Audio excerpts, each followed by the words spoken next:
Assalamualaikum warahmatullahi wabarakatuh. Salam sejahtera, shalom, om swastiastu, namo buddhaya, salam kebajikan. Perkenalkan, nama saya Anas Romzi Hibrida, SOMMPPRM, dosen tetap di Prodi Manajemen Fakultas Ekonomi dan Bisnis Universitas Negeri Manado. Pada kesempatan kali ini, saya ingin menyampaikan pemaparan terkait mata kuliah yang saya ampu sesuai dengan bidang keahlian saya, yaitu mata kuliah Manajemen Sumber Daya Manusia. Video ini dibuat sebagai bagian dari pemenuhan pernyataan diri dosen dalam unjuk kerja Tridharma Perguruan Tinggi atau PDD UKT-PT khususnya pada bidang pengajaran. Tujuan utamanya adalah untuk memberikan gambaran secara utuh dan transparan mengenai proses pembelajaran yang saya jalankan. Mata kuliah Sumber Daya Manusia ditujukan untuk mahasiswa program studi manajemen semester 3 dengan kode mata kuliah 7243325 dan berbobot 3 SKS. Perkuliahan diselenggarakan dalam 16 kali pertemuan tatap muka, terdiri dari 14 pertemuan pembelajaran, 1 UTS, dan 1 UAS. Di dalam mata kuliah ini, mahasiswa mempelajari fungsi pengelolaan sumber daya manusia, mulai dari perencanaan, pengorganisasian, pengaktualisasian, dan pengendalian SDM, analisis jabatan, rekrutmen, seleksi, penempatan, pelatihan dan pengembangan, manajemen karir, kompensasi, hubungan industrial, K3, hingga pemutusan hubungan kerja. Selain itu, mahasiswa juga dibekali kemampuan menganalisis dan menyelesaikan permasalahan sumber daya manusia. Adapun CPL meliputi CPL 1 sampai dengan CPL 4 sesuai dengan RPS. CPL 1 memanfaatkan IPTEX dalam mempelajari karakteristik MSDM. CPL 2 memanfaatkan IPTEX melalui case-based learning dan latihan pemecahan masalah. CPL 3 mengkaji pengambilan keputusan berdasarkan prinsip dasar manajemen sumber daya manusia. CPL 4 membuat rancangan atau mind mapping perencanaan karir. Sementara itu, CPMK meliputi CPMK 1 memahami definisi, fungsi, tujuan, urgensi, dan paradigma manajemen sumber daya manusia. CPMK 2 merencanakan kebutuhan SDM sesuai desain pekerjaan. CPMK 3 menganalisis rekrutmen, seleksi, dan penempatan tenaga kerja. CPMK 4 menganalisis dan menyusun rencana pelatihan dan pengembangan tenaga kerja. Proses pembelajaran mengintegrasikan delivery, interaction, and assessment. Delivery dilakukan melalui penyampaian materi interaktif menggunakan media pembelajaran digital, sedangkan interaction diwujudkan melalui diskusi, tanya jawab, presentasi, dan project-based learning. Assessment dilakukan melalui observasi, partisipasi, tugas, kuis, project, UTS, UAS, dan kehadiran sesuai dengan RPS. Referensi utama yang digunakan antara lain dari Mattis and Jackson, serta bahan ajar dari Dr. Jenny Nancy Kaligis, dan referensi pendukung lain sesuai dengan RPS.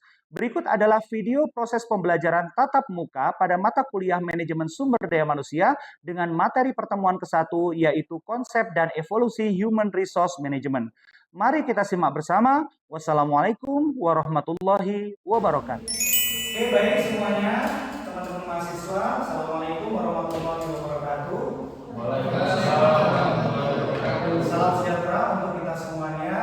Dan pada siang hari ini kita akan belajar terkait dengan mata kuliah Manajemen Sumber Daya Manusia.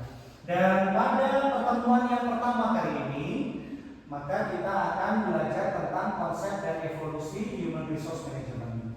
Namun sebelum kita masuk jauh lebih dalam ke dalam mata kuliah ini, marilah kita berdoa menurut agama dan kepercayaan masing-masing supaya pembelajaran pada hari ini dapat berjalan dengan lancar. Berdoa.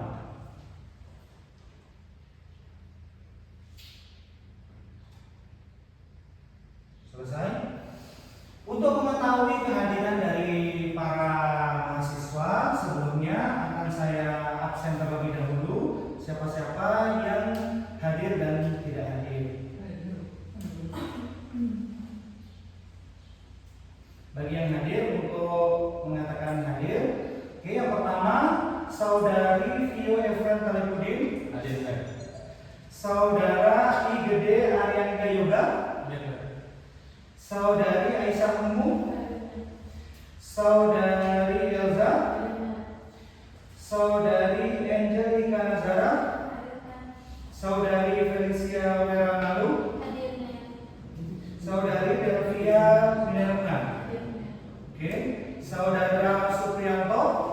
Oke, Saudara Febri Sutona.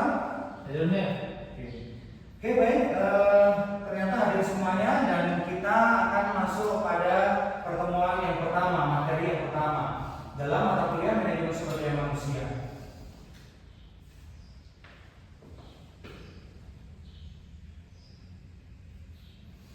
Oke, yang pertama adalah capaian pembelajaran di CPNK, memahami definisi, fungsi, tujuan, urgensi, dan paradigma dari manajemen sumber daya manusia.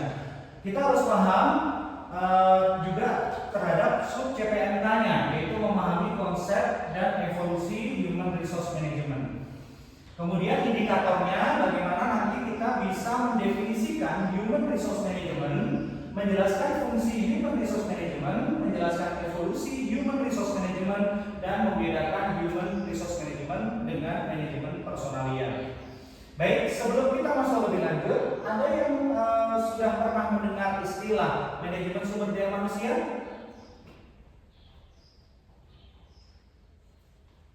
Sudah pernah mendengar sebelumnya? Sudah. Oke, sudah. Dan tentunya manajemen sumber daya manusia ini tidak terlepas dari keseharian organisasi yang ada di dunia ini. Jadi setiap organisasi pasti memiliki pengelolaan sumber daya manusia, karena di dalam organisasi itu ada manusia yang bekerja di dalam organisasi tersebut. Baik, kita masuk ke dalam materi. Pengertian Human Resource Management atau manajemen sumber daya manusia. Human Resource Management adalah proses perencanaan, pengorganisasian, pengarahan, pengembangan, kompensasi, pemeliharaan, dan pemberdayaan SDM sumber daya manusia untuk mencapai tujuan organisasi. Jadi semuanya ini adalah proses dari pengelolaan sumber daya manusia, mulai dari pengorganisasian, perencanaan, kemudian sampai ke dalam pemberhentian. Kata kuncinya adalah adanya people, manusia di dalam organisasi. Kemudian adanya kompetensi. Setiap manusia memiliki kompetensi dan produktivitas. Jika manusia sudah memiliki kompetensi, pasti dia akan berkinerja produktif. Kemudian ada tujuan dari organisasi atau organization goal. Oke, kita masuk ke slide berikutnya. Pentingnya Human Resource Management. Yang pertama adalah untuk meningkatkan produktivitas, di mana dengan adanya pengaturan sumber daya manusia yang baik, mulai dari perencanaan, mulai dari rekrutmen, seleksi, kemudian penempatan, maka setiap orang yang ada di dalam organisasi tersebut itu akan ditempatkan sesuai dengan kompetensinya. Jika sumber daya manusia yang ada di dalam sebuah organisasi ditempatkan sesuai kompetensinya, maka produktivitas akan jalan. Jadi organisasi akan mencapai tujuannya secara efektif dan efisien. Kemudian yang kedua adalah menarik dan mempertahankan talenta. Setiap orang mempunyai bakat. Dengan adanya manajemen sumber daya manusia, maka pihak perusahaan mampu membaca talenta-talenta yang dimiliki sumber daya manusia itu, sehingga nanti bisa difungsikan, dimaksimalkan untuk mencapai tujuan organisasi. Yang ketiga adalah mengembangkan kompetensi, di mana kompetensi dasar yang kita miliki sebagai sumber daya manusia dalam perusahaan, dalam sebuah organisasi itu tidak akan berhenti di situ saja, tetapi ada pengembangan kompetensi, ada pelatihan, ada workshop, ada lokakarya yang kemudian kompetensinya akan meningkat. Setelah kompetensinya meningkat, maka akan mendukung peningkatan karir, begitu ya. Dan selanjutnya mendukung pencapaian tujuan organisasi. Tentunya tadi sudah saya sampaikan bahwa ketika semuanya sudah settle, sudah pada posisinya dengan kompetensi masing-masing, maka tujuan organisasi dapat dicapai dengan mudah. Dan selanjutnya yang terakhir adalah meningkatkan daya saing. Jadi daya saingnya itu akan meningkat di organisasi tersebut. Baik, selanjutnya adalah fungsi dari Human Resource Management atau manajemen sumber daya manusia. Ada beberapa fungsi. Yang pertama adalah perencanaan sumber daya manusia. Kita sebagai orang yang menjalankan organisasi, sebagai calon manajer. Oh ya, silahkan. Jangan lama-lama ya. Oke. Baik, jadi perencanaan perencanaan SDM, perencanaan sumber daya manusia, saya ulangi, kita sebagai manajer di dalam sebuah organisasi harus merencanakan kira-kira kebutuhan organisasi itu berapa, pekerjanya berapa, yang akan kita rekrut berapa, yang akan kita seleksi berapa, yang akan kita tempatkan berapa. Itu namanya perencanaan. Dan kedepannya tentang penggunaan teknologi, ya, ada bagian-bagian tertentu yang mungkin akan tergantikan oleh teknologi AI dan sebagainya, maka itu perlu direncanakan secara matang. Yang kedua, setelah perencanaan baru masuk ke dalam tahap rekrutmen, ya, pembukaan lowongan pekerjaan, kemudian seleksi. Habis diseleksi kemudian ditempatkan sesuai bidang-bidang kemampuannya. Kalau yang ini ahlinya keuangan, maka ditempatkan mungkin di bagian staf keuangan. Yang ahlinya operasi mungkin ditempatkan di bagian divisi operasional. Yang ahlinya pemasaran akan ditempatkan ke divisi pemasaran. Seperti itu. Kemudian pelatihan dan pengembangan. Setelah mereka ditempatkan di masing-masing posisi, maka perusahaan mempunyai kewajiban untuk mengadakan pelatihan dan pengembangan, baik itu workshop, lokakarya, diklat, dan sebagainya, untuk meningkatkan kompetensi yang sudah dimiliki oleh masing-masing sumber daya manusia dalam perusahaan tersebut. Kemudian penilaian kinerja, habis mereka bekerja, produktif atau tidaknya, itu dinilai. Penilaian kinerja ini akan mengetahui sejauh mana produktivitas dari sumber daya yang sudah dimiliki perusahaan. Kalau misalkan tujuannya adalah 1000 unit produk, misalkan, nah, tercapai atau tidak? Bagaimana kinerja dari masing-masing divisi? Nah, itu ada di dalam penilaian kinerja. Kemudian setelah dinilai, maka ada proses kompensasi. Ada kompensasi ya, berupa gaji, upah, kemudian bonus dan sebagainya, itu bagian daripada kompensasi. Adapun juga kompensasi yang non finansial berupa rumah dinas, ya kan, BPJS kesehatan, itu adalah kompensasi non finansial.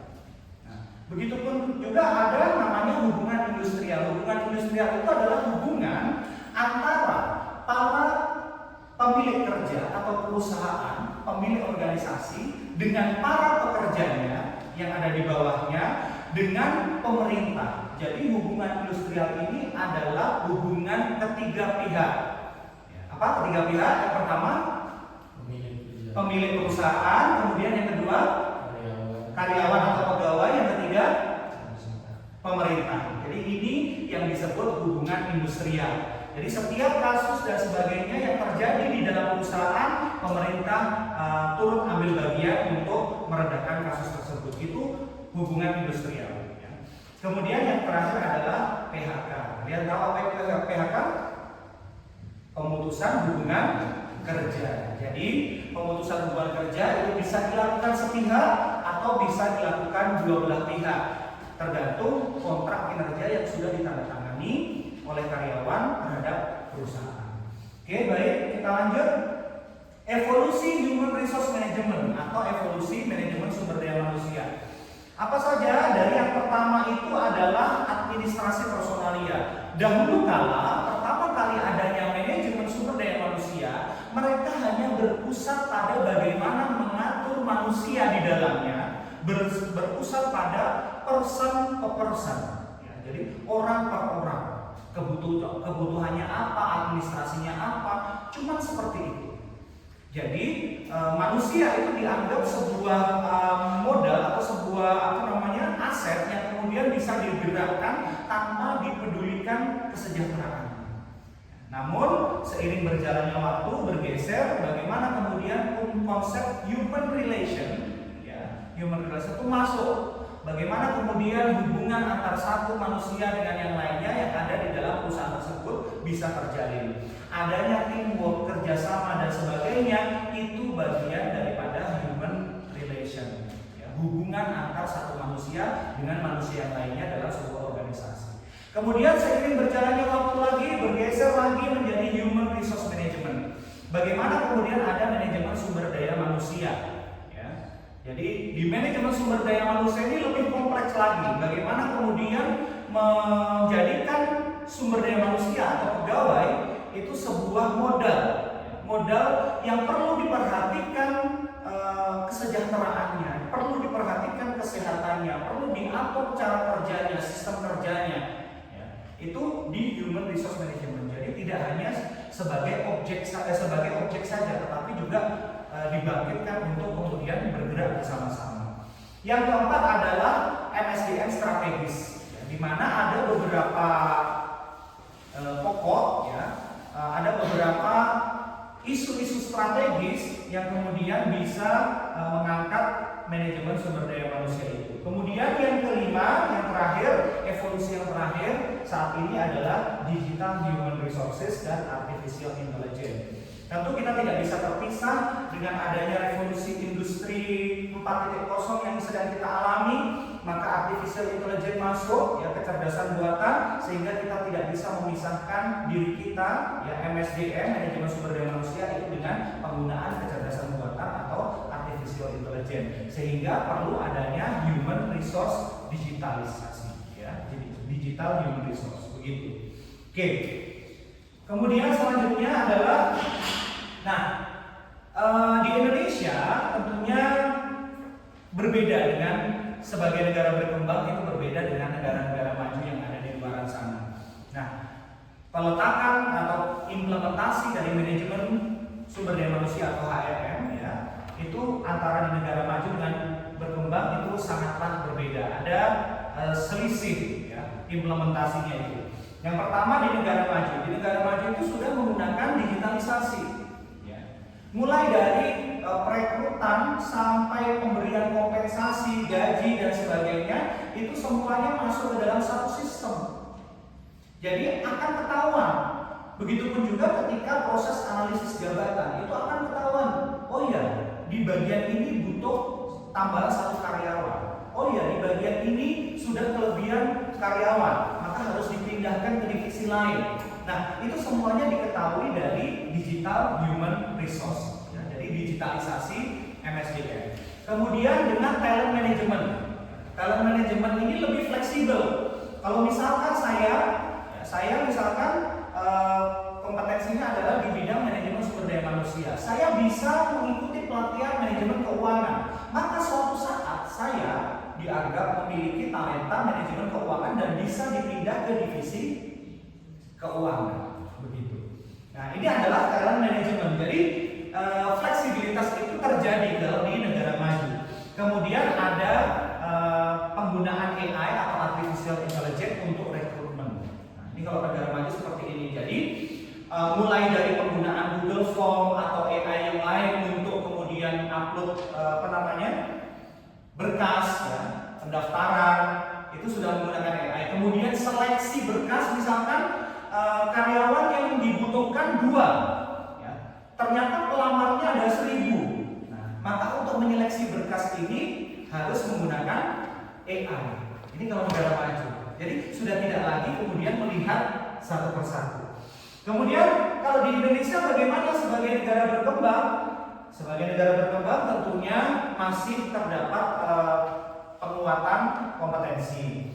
Kemudian adanya transformasi digital, masih perpindahan transformasi digital dan pengembangan budaya organisasi. Oke, dan yang terakhir ini HRM versus manajemen personalia. Jadi kalau personalia seperti yang tadi saya sampaikan, dia lebih administratif, lebih reaktif dan fokus kepada pegawai saja. Namun kalau HRM itu strategis, proaktif, human capital dan investasi SDM. Jadi SDM yang ada itu dijadikan sebuah investasi untuk mencapai tujuan organisasi yang lebih baik. Oke, selanjutnya studi kasus ini. Kasus yang terjadi di Indonesia yaitu ada turnover tinggi. Turnover itu adalah perpindahan karyawan dari satu perusahaan ke perusahaan yang lainnya sesuai dengan keinginan karyawan tersebut. Kalau kita biasa sebut dengan karyawan loncat. Jadi dia sering loncat perusahaan, dapat 1 tahun bekerja di satu perusahaan, dia pindah lagi ke perusahaan yang lainnya. Ya. Nah, itu adalah turnover. Turnovernya tinggi, apalagi Gen Z saat ini, ya kan? Nah, kemudian yang kedua adalah motivasi rendah. Ya, keinginan untuk bekerja itu rendah. Dan yang ketiga adalah produktivitas menurun. Tentunya ini adalah sebuah masalah yang terjadi. Nah, sekarang saya tanya, kita ingin berdiskusi, ya kan? Kita ingin berdiskusi, kira-kira apa yang menjadi penyebabnya? Nah, oke, silakan kalau misalkan terkait dengan turnover tinggi, ada yang tahu kira-kira penyebabnya apa ya? Silahkan. Ada yang bisa menjawab, silahkan. Kalau turnover perpindahan karyawan yang tinggi ini kira-kira penyebabnya apa? Oh, saya. Ya, silahkan. Namanya siapa? Baik, terima kasih. Nama saya Febri Budin, saya lagi video. Ya. Kalau menurut saya sendiri, penyebab dari alasan karyawan ini sering berpindah-pindah. Nah, itu bisa kita simpulkan bahwa karyawan ini tidak nyaman, ya. Mungkin yang pertama itu dari bisa dipengaruhi dari lingkungan perusahaan itu sendiri, yang dimana mungkin lingkungannya itu mulai dari kompensasi atau penghargaan yang diberikan kepada karyawan mungkin atas pencapaian itu mungkin kurang. Masih kurang ya? Iya, jadi pasti mereka juga berpikir kok kerja berat-berat tapi hasil yang didapat itu kurang seperti itu. Oke, kurang ada rewardnya ya? Kurang ada. Oke. Baik, bagus jawabannya. Jadi turnover tinggi itu salah satu penyebabnya adalah kurang adanya reward dari pihak perusahaan kepada karyawannya. Oke, motivasi rendah, mungkin ada yang punya jawaban penyebabnya apa kira-kira motivasi rendah? Motivasi rendah?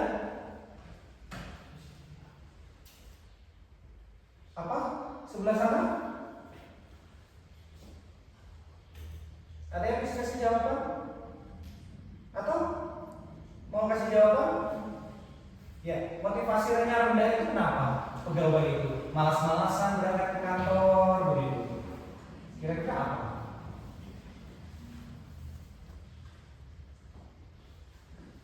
Ya, tentunya motivasi rendah itu banyak penyebabnya ya. Dari lingkungan keluarga terlebih dahulu biasanya. Kalau dari lingkungan keluarga itu sudah ada motivasi yang kuat, maka biasanya karyawan itu ya akan rajin bekerja. Nah, kemudian di lingkungan itu kalau dalam sisi perusahaan ya MSDM ya, itu biasanya jadi biasanya itu di dalam sisi perusahaannya itu adalah motivasi eksternal ya, kalau dari keluarga. Kalau dari sisi perusahaan ya motivasi internalnya banyak sekali ya, termasuk gaji, upah itu adalah bagian daripada motivasi internal, sehingga lingkungan itu juga bagian daripada motivasi internal. Sehingga kalau lingkungannya baik, gajinya juga baik, sejahtera karyawannya, ya, itu pasti dia akan termotivasi untuk rajin masuk kerja ya. Oke, itu saja dari saya pada materi hari ini. Ada yang ingin ditanyakan, silakan. Ada yang ingin bertanya?